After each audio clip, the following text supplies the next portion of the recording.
மீண்டும் தொடரலாம். இது கேள்வி நேரம். நாடாளுமன்ற பட்ஜெட் தொடர் எவ்வாறு நடைபெற இருக்கும் என்பது குறித்து வாதித்துக் கொண்டிருக்கின்றோம். திருக்கனகராஜ் அவர் 2 விஷயத்தை கோட் பண்றார். இந்த மாதிரியான வெளியில் நடக்கக்கூடிய விவகாரங்களை குறித்து நாங்கள் பேசுவதற்கு தயாராக இருந்தாலும் கூட எதிர்க்கட்சிகளுடைய நோக்கம் அதற்கு பேசி அதற்கான தீர்வை நோக்கி நகர்வதல்ல. இவருடைய நோக்கம் என்பது இவர்களுக்கு பின்னால் அவர் யாரையும் குறிப்பிட்டு சொல்ல, இது போன்ற சிலருக்கு பின்னால் என்ஜிஓக்கள் இருக்கிறார்கள். அவருடைய நோக்கமே இந்திய பொருளாதாரத்தை திட்டமிட்டு சீர்குலைப்பது. அதனால் இந்த மாதிரியான பிரச்சனை பண்ணுவாங்க. ஏன் மத்திய பல்கலைக்கழகங்களில் மட்டும் இவ்வாறான பிரச்சனைகள் ஏற்படுத்தப்பட வேண்டும் அப்படிங்கிற ஒரு கேள்வி முன்வைக்கிறார். நீங்கள் அவர் நிரபராதினா நீதிமன்றம் சொல்லட்டும், இருக்கட்டும். சந்தேகத்தின் அடிப்படையில் கைது செய்யப்பட்டிருக்கிறார். இதற்குள் ஏன் இவர்களுக்கு இவ்வளவு ஆத்திரம்ங்கிற கேள்வி எல்லாம் நியாயமான கேள்வி தானே? ரொம்ப ரொம்ப நியாயமான கேள்வி. அதை நீங்கள் எதோட சேர்த்து பார்த்தீங்கன்னா உங்களுக்கு தெரியும்னா, உன் மகளை சுற்று பிள்ளைக்கறி கேட்கிற ஒரு ஒரு ஒரு தன்மை எங்கிருந்து வருது உங்களுக்கு? அவர் கேட்டார். என்ஜிஓலாம் பண்ணிட்டாங்க. இந்தியாவில் பெரிய என்ஜிஓ ஆர்எஸ்எஸ் தான். நீங்கள் அதுதான் இந்தியாவில் எங்கெங்கே எவ்வளோ செலவழிக்கிறாங்கன்னு நீங்கள் பார்க்க முடியும். ரெண்டாவது அவர் சொன்னார், பாராளுமன்றத்தில் இவங்க விவாதிக்க தயாராக இல்லைன்னா இவங்க அவங்க ரெஸ்ட்லெஸ் ஆகிட்டாங்க அப்படின்னு. ஆனால் நீங்கள் மெஜாரிட்டி வாங்கின உடனே எனக்கு அங்கே இங்கே எவ்வளோ இருக்குங்கிற பிரச்சனையெல்லாம் இல்லை. ஜாயிண்ட் பார்லிமெண்ட் செஷனை கூட்டி நான் இதை நிறைவேற்றுவேன், நான் இதை பற்றி கவலைப்பட மாட்டேன். 3 முறை, 1 முறை 2 முறை அல்ல, இப்படி சொன்ன ஒரு பிரதமர். பாராளுமன்றத்தை பற்றி எனக்கு கவலை இல்லை, நீ எது செஞ்சாலும் பரவாயில்ல. நீங்கள் பாராளுமன்றம் நடந்து அடுத்த நாள் நீங்கள் அவசர சட்டத்தை பிறப்பிப்பீங்க. நீங்கள் பதவியேற்கிறதுக்கு முன்னாலேயே நீங்கள் சொல்லி அவசர சட்டத்தை பிறப்பிப்பீங்க. இது என்ன நியாயம் இருக்கிறது? நீங்கள் பாராளுமன்றத்தின் மீது உங்களுக்கு என்ன மரியாதை இருந்தது? ஒரு பிரின்சிபல் செக்ரட்டரியை நியமிக்கணும்னா நீங்கள் வந்த பிறகு, பாராளுமன்றம் கூடிய பிறகு கூட நீங்கள் செய்யலையே. நிருபேந்திர மிஸ்ராவையோ அல்லது நிருபேந்திர மிஸ்ராவை எப்படி கொண்டு வந்தாங்க? அப்படி தான் கொண்டு வந்தாங்க. எனவே அதல்ல. ரெண்டாவது, ஏன் சென்ட்ரல் யூனிவர்சிட்டியிலலாம் பிரச்சனை வருதுன்னு கேட்டார். ஏன் எல்லா இடத்துலையும் பிஜேபிக்காரங்க தான் கம்ப்ளைண்ட் பண்ணுறாங்கன்னு கேட்கணும். நீங்கள் ப்ராப்ளம் என்னென்னா, அம்பேத்கர் பெரியார் பெயரில் ஒரு ஸ்டடி சர்க்கிள் வைக்கிறது தப்பா? இந்த அரசாங்கத்துக்கு எதிராக சொல்லுவதை தேசத்துக்கு எதிராக சொல்வது என்று எப்படி சொல்ல முடியும்? பெயர்களில் இல்லை அவர்களுக்கு பிரச்சனை, அவருடைய செயல்பாடுகளில் தான் பிரச்சனைங்கிறாங்க. என்ன செயல்பாட்டில் என்ன பிரச்சனைங்க? ஒரு அரசாங்கம் பிரிவினைவாதம் பேசுவதும் இந்த நாட்டை துண்டாட வேண்டும் என்று சொல்லக்கூடிய வாதத்தையும் எப்படி ஏற்றுக்கொள்ள முடியுங்கிற? இல்லை, நான் என்ன கேட்குறேன், நீங்கள் அகண்ட பாரதம்னு சொல்கிறீங்க. பக்கத்தூருக்காரெல்லாம் உங்கள் ஊருக்கு படையெடுத்து வரலாமா? அகண்ட பாரதத்தில் நீங்கள் எதெல்லாம் சொல்கிறாங்க இவங்க? இவர் நான் பிரச்சாரக், நான் ஆர்எஸ்எஸ்காரர் தான் சொல்லியிருக்காரு. அகண்ட பாரதம்னு சொல்கிறாரு. அகண்ட பாரதம் அமைப்போன்னா என்ன அர்த்தம்? பாகிஸ்தானை விடமாட்டோம், பர்மாவை விடமாட்டோம், ஆப்கானிஸ்தானை விடமாட்டோம்னு அர்த்தம். ஒரு நாட்டில் அப்படி பேச முடியுமா? நீங்கள் அப்படி சொல்கிறீங்களே. ரெண்டாவது, தேசபக்தி பற்றியெல்லாம் ஆர்எஸ்எஸ் பேசவே முடியாது. அதுதான் அதுக்கு இருக்கக்கூடிய பிரச்சனை. நீங்கள் அது ஆரம்பித்த நாளிலிருந்து 1947 வரை சுதந்திர போராட்டத்தின் போது ஆர்எஸ்எஸ் ஒரு நிகழ்வில் கூட பங்கேற்கல. ஒரே ஒரு தடவை 1925க்கு பின்னால் ஒரு முறை அதனுடைய ஸ்தாபக தலைவர் பங்கேற்றார். அப்பவும் கூட நான் இது வேற யாரும் எழுதின வரலாறுல இருந்தெல்லாம் சொல்ல, அவங்க வரலாறுலேயே என்ன சொல்லியிருக்காருன்னா, டாக்டர் ஜி எதுக்காக ஜெயிலுக்கு போனாருன்னா, உள்ளே இருக்கிற காங்கிரஸ்காரங்களை எல்லாம் நீங்கள் காங்கிரஸுக்கு போகாதீங்க, ஆர்எஸ்எஸ்க்கு வாங்கன்னு கூப்பிட்டு வர்றதுக்கு. பகத்சிங்கை, ராஜகுருவை, சுகதேவை இவர்கள் தூக்கில் தொங்கியதை அல்லது அப்போது நடந்த ஏதாவது ஒரு சுதந்திர போராட்ட நிகழ்வை ஆதரித்து ஆர்எஸ்எஸ்னுடைய ஏதாவது ஒரு அம்சத்தில் அவங்க பாராட்டி எழுதியிருக்காங்களான்னு கேளுங்க. ஆனால் நீங்கள் பிரிட்டிஷ்காரங்களை பாராட்டி பேசியிருக்காங்க. நீங்கள் அப்போ என்ன அவங்கள என்ன தூக்கிலையா போட்டீங்க? அதுக்கு பின்னால் 2002ஆம் ஆண்டு வரை ஆர்எஸ்எஸ் அலுவலகத்தில் அவர்கள் இந்திய தேசிய கொடியை ஏற்றியதே கிடையாது.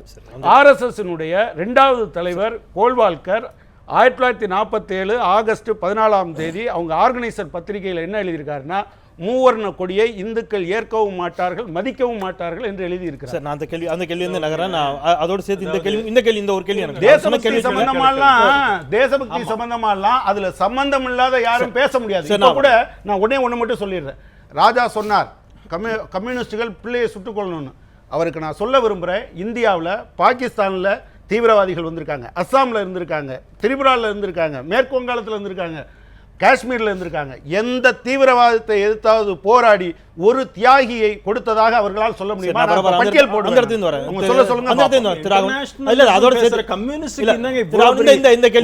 உங்களுடைய ட்ராக் ரெக்கார்டை பார்த்தீங்கன்னா எதுவுமே பேச முடியாது. இந்த கேள்வி எனக்கு சொல்லுங்க. அவர் சொன்ன அந்த மூவர்ண கொடியை 2002 வரை ஏற்றப்படவில்லை ஆர்எஸ்எஸ் அலுவலகத்தில் அப்படிங்கிற ஒரு கேள்வி, அது தொடர்ச்சியாக இடதுசாரி வைக்கக்கூடிய ஒரு குற்றச்சாட்டு தான். அதோடு இணைந்து சமீபத்திய ஒரு உதாரணமாக மும்பையில் அந்த காவல்துறையைச் சேர்ந்த ஒரு அதிகாரி, அவர் தாடி வைத்திருக்கக்கூடியவர், அந்த ஒரு காரணத்திற்காக அவர் தாக்கப்பட்ட இந்த வீடியோ இப்போ கூட நீங்கள் ஆங்கில தொலைக்காட்சியில் ஓடிக்கொண்டிருந்தோம், நான் பார்த்துட்டு வந்தேன்.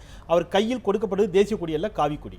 காவிக்கொடி அவர் கையில் கொடுக்கப்பட்டு அவரை வந்தே மாதரம் பாரத் மாதா கி ஜெய் என்று சொல்கிறார்கள், அடிக்கிறார்கள். அவரும் சொல்கிறார், காயம்பட்டு மருத்துவமனையில் இருக்கிறார். தேசபக்திக்கு அடையாளம் மூவர்ண கொடியா காவிக்கொடியா என்ற கேள்வியை தொடர்ச்சியாக அவர்கள் வைக்கிறார்கள். இங்கே பாருங்க மிஸ்டர் செந்தில், 1932 நினைக்கிறேன் கொடி கமிட்டின்னு ஒன்று போட்டாங்க காங்கிரஸில். அதில் மௌலானா அப்துல் கலாம் ஆசாத்லாம் இருந்தாங்க. அந்த கொடி கமிட்டி ரெக்கமெண்ட் பண்ணதே காவி கொடி தான் இந்த நாட்டுடைய தேசிய கொடியாக. அது வேண்டாம், அதுக்கப்புறம் மாறிடுச்சு. இப்போ தேசிய கொடி பாரதிய ஜனதா கட்சியோ ஆர்எஸ்எஸ்ஸோ என்றைக்குமே இந்த தேசத்தை பற்றி தேசபக்தியை பற்றி தான் நாங்கள் சொல்லிட்டு இருக்கோமே தவிர இன்டர்நேஷனலிசம் இவங்க நாட்டை பற்றி இந்த நாடு ஒண்ணுன்னு நீங்க ஒத்துக்காத நீங்க எங்களுக்கு தேசபக்தி பற்றி சொல்லி கொடுக்காதீங்க. நீங்க வந்து இந்திய துணைக்கண்டம் பல நாடுகளை சேர்ந்து நாடு தான் இந்தியான்னு பேசுற உங்களுக்கு தேசபக்தின்னா விலை என்னன்னு தான் கேட்பீங்க. தவறான குற்றச்சாட்டு ஒண்ணு. இன்னொன்னு 2002ல ஃபிளாக் ஆக்ட்ல சில அமெண்ட்மெண்ட்ஸ் கொண்டு வந்தாங்க. அதுக்கப்புறம் தான் பல பேர் பயன்படுத்தலான்றது. நீங்க முன்னெல்லாம் பாத்தீங்கன்னா நீங்க உங்களுடைய கார்ல எல்லாம் ஃபிளாக் வச்சுக்க முடியாது. சுதந்திர தினத்தன்றைக்கு இப்ப நம்ம கார்ல ஃபிளாக் இந்திய தேசிய கொடி ஏத்திக்க முடியும். இப்ப மினிஸ்டர்ஸ் பிரைம் மினிஸ்டர் மாத்திரம் இல்ல, அந்த ஃபிளாக் ஆக்ட்ல சில அமெண்ட்மெண்ட்ஸ் கொண்டு வந்ததுக்கு அப்புறம் எல்லா மக்களும் பயன்படுத்தலாம்னு இருந்தது. அப்போ எல்லாருமே பயன்படுத்த ஆரம்பிச்சாங்களே தவிர இவர்கள் சொல்லுவது போல இல்ல.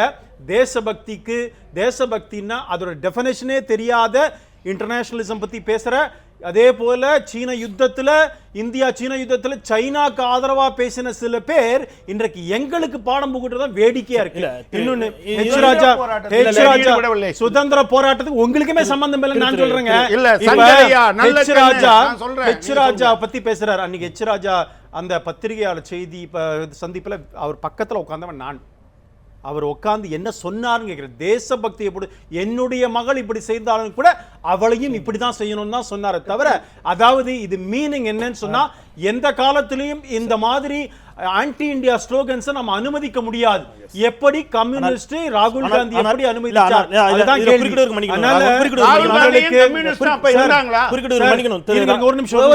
திரு வெங்கையா நாயுடு ஹெச் ராஜா அவருடைய கருத்தை ஏற்றுக்கொள்ளவில்லைன்னு சொல்றாரு. பாஜக இவருடைய இது போன்ற கருத்துக்களை ஏற்றுக்கொள்ள முடியாது அப்படிங்கிறார். சார், சுட்டுக் கொள்றதுங்கிற வார்த்தைகளை யாருமே ஏத்துக்க போறதில்ல சார். அது இல்ல மீனிங்.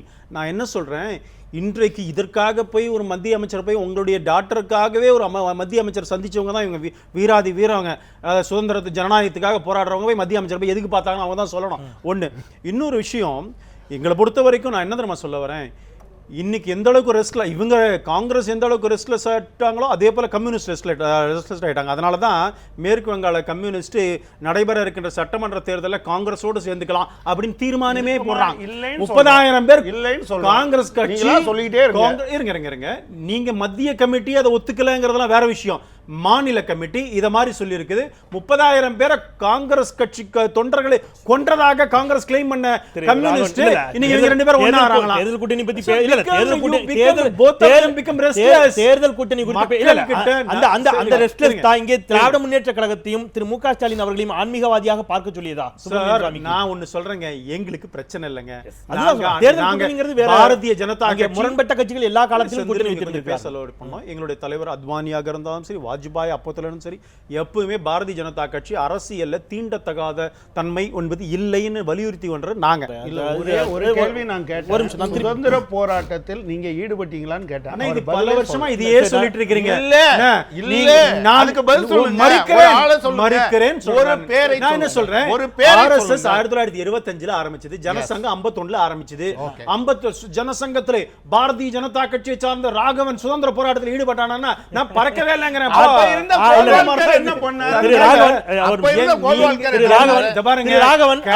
இந்தியாவோடு இணைவதில் கூட பிரிட்டிஷ்காரங்களை எதிர்த்த போராட்டத்தில் ஒரு பேரை சொல்லுங்க.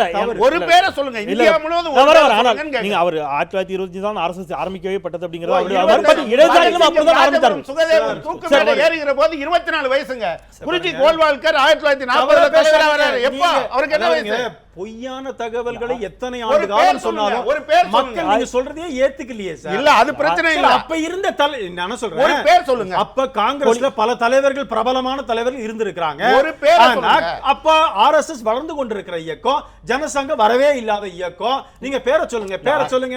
ஆர்எஸ்எஸ் 25லேயே இடதுசாரிகளும் ஆர்எஸ்எஸ் ஒரே காலகட்டத்தில் தான் இந்தியாவிற்குள் தொடங்கப்பட்டார்கள் அப்படிங்கறத ஆர்எஸ்எஸ் உருவாக்கிய டாக்டர் எட்கேவார் பல பேரை உருவாக்கி இந்த போராட்டத்திலையும் கூட கலந்து அவரு 1929 ஒத்துழையாமை இயக்கம் வருகிற போதுதான் இவர் ஜெயிலுக்கு போறாரு. போகும்போது RSS ஆரம்பிச்சது 29 தான் சொல்றாரு. 25 தானே RSS ஆரம்பிச்சது. 25ல இருந்து 47 வரை 25ல பிறந்த ஒரு ஆளு கூட 47 திரு கனகராஜ் நான் திருப்பி வரேன்.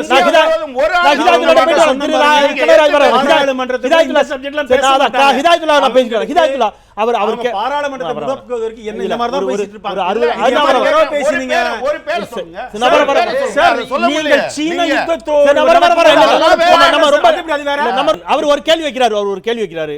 இவருடைய நோக்கம் என்பது விவாதிப்பதாக மட்டுமே இருந்தால் விவாதத்திற்கு நாங்கள் தயார் என்று சொல்லுவோம். வெஸ்ட் பெங்கால் பிரச்சனை பற்றி பேசணும்னு சொன்னால் அங்கே ஆரம்பிச்சா திடீர்னு ஹரியானா போய் நிற்பாங்க. ஹரியானையை பற்றி பேச ஆரம்பிச்சா தமிழ்நாட்டுக்கு வந்து நிற்பாங்க. ரோஹித் வெமுலாவை பற்றி பேச ஆரம்பிச்சா இங்கே போய் நிற்பாங்க, ஜெயனியில் போய் நிற்பாங்க. இவருடைய நோக்கம் என்பது விவாதத்தின் மூலமாக தீர்வு எட்டப்படுவது அல்ல அப்படிங்கிற ஒரு வாதத்தை ஆழமாக வைக்கிறார். அதுதான் நோக்கமா?